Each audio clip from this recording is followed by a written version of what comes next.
nabigu calayhi الsalaatu wasalaam saxaabadiisii wuxuu u sheegay umayata bnu اlkhalaf inay saxaabadu dili doonto. umaya markaa makuu jooga, wa safwaan ibnu umaya bihi umayata bnu اlkhalf oo maka jooga ayuu nebigu calayhi الsalaatu wasalaam saxaabadii madiine joogtaa wuxuu u sheegay umaye inay muslimiintu dili doonaan.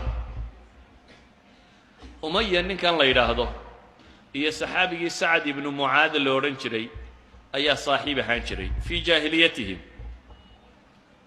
marka sacd ibnu mucaad markuu maka tagana umayuu ku soo degi jiray.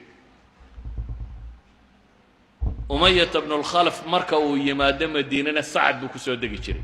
marka labadii nin midna waa islaamay, midna weli waa gaal.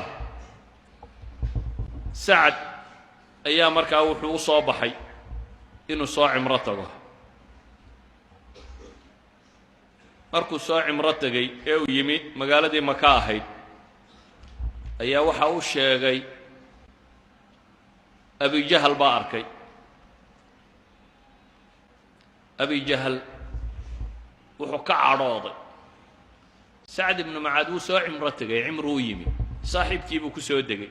saaxiibkiina wuu soo kaxeeyey, wuxuu rabaa inuu cimradiisii guto. abijahal wuxuu ka cadhooday muslimkan meesha marmaraya. abijahal baa war xun sheegay oo uu hanjabayo saxaabiga kan. sacd ibnu mucaadna waa iska dhiciyey, waa u jawaabay. umaya markaa sacad la hadlo wuxuu yidhi, ma warkaasaa waxaad ku leedahay odaygii reer maka ugu weynaa abalxakam baad waxaa kula hadlaysaa buu leeyahy.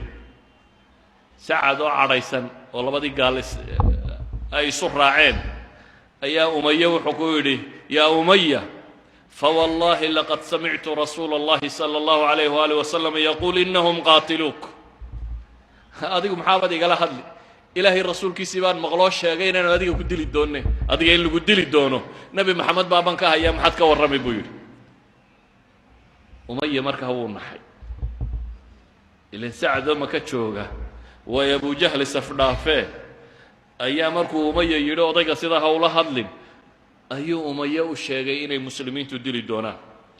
umaya wuxuu yidhi, bimaka ma makaa laygu dilaya? anuu maka jooga, ma ikhtiyaal iyo wuxuunbaa laygu samaa, maka gudaheedaan ku dhimanaya?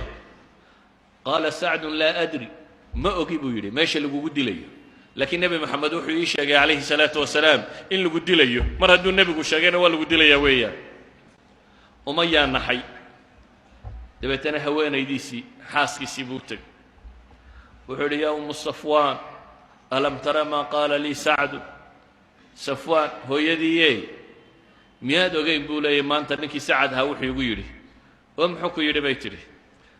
qaala zacama ana muxamadan akhbarahum anahum qaatilii. wuxuu sheegtay buu yidhi, wuxuu yidhi nebi maxamed baa u warramay inay ii dili doonaan. waxaan ku idhi, ma makaa laygu dilayaa? wuxuu igu yidhi may. qisadii buu u sheegay.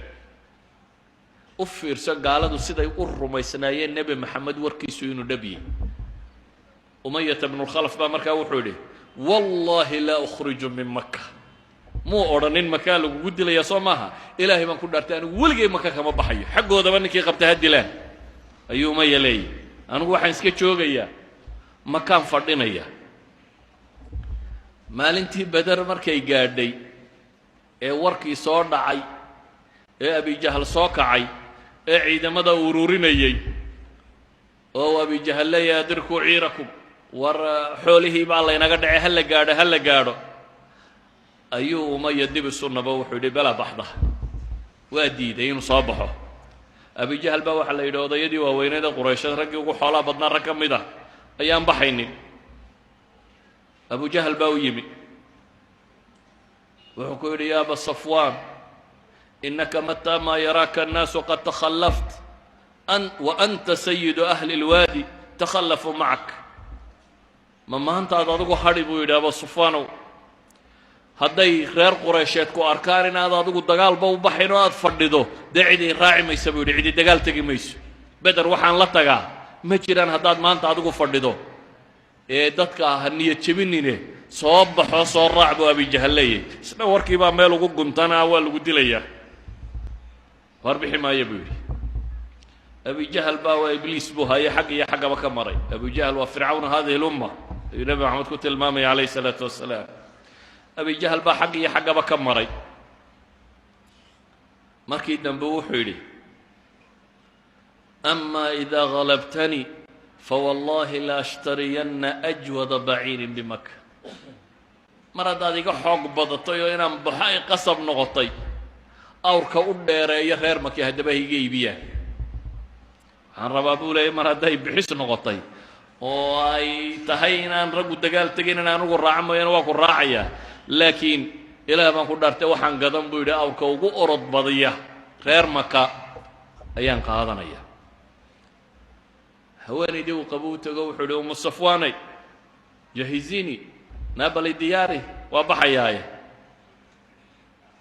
وحي كتري يا أبا الصفوان وقد نسيت ما قال لك أخوك اليثربي ورنكي رير يثرب هو مدينة مقعدي هوري ورنكي رير يثرب وركو كوش يا ميادي اللي وذي بيت الإسلامتنا وحصوصين إيسا وحد أركيسا inay u cadday nebi maxamed warkiisu inuu xaqiiqo yahay oday iyo islaamba laakiin ciddii meel daran loo wado shaydaan baa wax u birbiriya waxay tidhi warkii miyaad ilowday wuxuu idhi laa maa uriidu an ajuuz macahum ilaa qariiban dadkun baan dareerinayaaye naa hore u raaci maayo buu idhi magaaladu maan kala sbaxaya xaggaa shishe u kici maayo waxaan magaaladu maan ka saarayaaye in badan socon maayo buu yidhi diyaari sidaasuu ku soo baxay umaya wuu soo baxay meel la dega muu imanin ilaa iyo awrkiisu aad xadhigga ugu geejistaa xadiisku bukhaari ku yaalla waa xadiis saxiixa waxa cajiibka aad arkaysaana waxa weeyaan siday warka nabi maxamed u rumaysnaayeen iyo siday haddana u baalmariyeen ilaahay baa wuxuu qur-aanka ku leeyahy fainahum laa yukadibuunak walaakina aldaalimiina biaayaati illaahi yajxaduun baa ilahay yidhi kuma beeninayaan adiga way ogyihiin waxaad sheegaysaa inuu run yahay laakiin ilaahay aayaadkiisay dafirayaan baa rabbi leeyahy subxaana wa tacaala gaalnimada waa u badheerhayaa sidii buu ku socday beder ila waa nin hadiisii wado nebi maxamed ka warramaye siduu lahaa kolba halkaan gaadhsiinaya ayuu beder ku yimi beder buu dagaalkii galay dagaalkii markuu dhacaa weerar lagu soo qaado weerarka markii lagu soo qaadayna isagu qoladii isdhiibtay buu ku biiray ila ninkani wuxuu isleey waa lagu dilaya qoladii la qabqabtay buu ka mid ahaa waxaa qabtay nimay hore isu yaqaaneen cabdiraxmaan ibnu cawf ayaa qabtay isagii iyo inaanu dhalayo cabdiraxmaan wado ayaa bilaal soo baxay ninkani waa ninkii bilaal caadibi jiray ee dhagaxa ku saari jiray meesha tani axadka u guri jiray waa ninkuu bilaal addoonka u ahaan jiray bilaal oo dagaalka ku jiraa wuxuu arkay umayo oo maxbuus oo la sii wado fawallaahi laa najawtu in najaa buu ku dhaartay ilaah baan ku dhaartee maanta anigiiyo isagu inaanu midkaayo unbaa badbaadaya ma wada noolaanayno bilaal oo laab soo cararay dabeetana cabdiraxmaan baa isku weegaaro wuxuu yidhi ma maxbuuskaygaa la dilaya anigaa wataa cabdiraxmaan ibnu cawf baa is yidhi badbaadi bilaal ansaar buu u qayshaday isagoo leh war waa gaalkii gaalada u weynaa waa lagu soo yaacay markaa cabdiraxmaan baa wuxuu yidhi waar balaqaba war istuura dusha kaa fuule waa riday dushuu ka fuulo wuxuu is yidhi ba adigu seefta isaga dhigo yaan la dilin rag dhaarsan baa meesha marayay maca cabdiraxmaan oo dusha ka saaran bay hoosta ka geliyeen seefaha oo kow baa lagaga siiyey cabdiraxmaanna addin baa laga dhaawacay umayata bnu lkhalaf halkii loo waagaaraa naftu kaga baxday nebi maxamed baana u sheegay calayhi salaatu wasalaam in la dili doono maalintii beder xadiidka saxiixu muslimka ku yaalla maalintii beder markay muslimiintu safanayeen ee uu nebigu u sharxayay meelahay ka dagaalgeli doonaan iyo goobaha ayuu nebigu calayhi salaatu wasalaam saxaabadiisii buu la hadlo wuxuu yidhi intuu meel calaamadiyo ayuu yidhaahdaa haadaa masracu fulaan halkaa hebel baan la dhigayaa maanta halkaana hebel baa la dhigaya halkaana hebel baa la dhigaya waa gaalada soo socotay soo weerar tagtay ayuu nebigu dhulka u calaamadinayaa oo uu sheegayaa saxaabadiisii hebel maanta inuu goobtan ku geeriyoon doono. anas ibnu malik baa wuxuu leeyahy wayadacu yadahu cala alardi haahuna famaa maata axaduhum can mawdici yadi rasuuli اllahi salى اllahu alayh waalih wasalam. anas ibnu malik wuxuu leeyahy nebigu calayhi salaatu wasalaam gacantiisuu meele ku calcalaamadinayay, qof ma dhaafin buu leeyahay halkii uu nebi maxamed tilmaamay, nin waliba halkiibuu ku geeriyooday.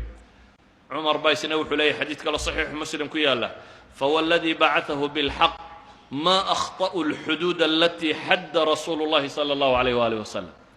midima gefin buu cumar binu اlkhadaab leeyay meelihii uu nebigu u jeexay uu yidhi halkaasuu hebel ku go'ayaa, halkiibaa mid waliba ku go'ay. sanaadiidu quraysh ayuu nebi maxamed tilmaamaya rag soo socda oo ciidan ah oo aan midna geeriyoon markaa ayuu wuxuu leeyahy halkaana hebel meydkiisaa la dhigayaa, halkaana hebel baa ku go'aya.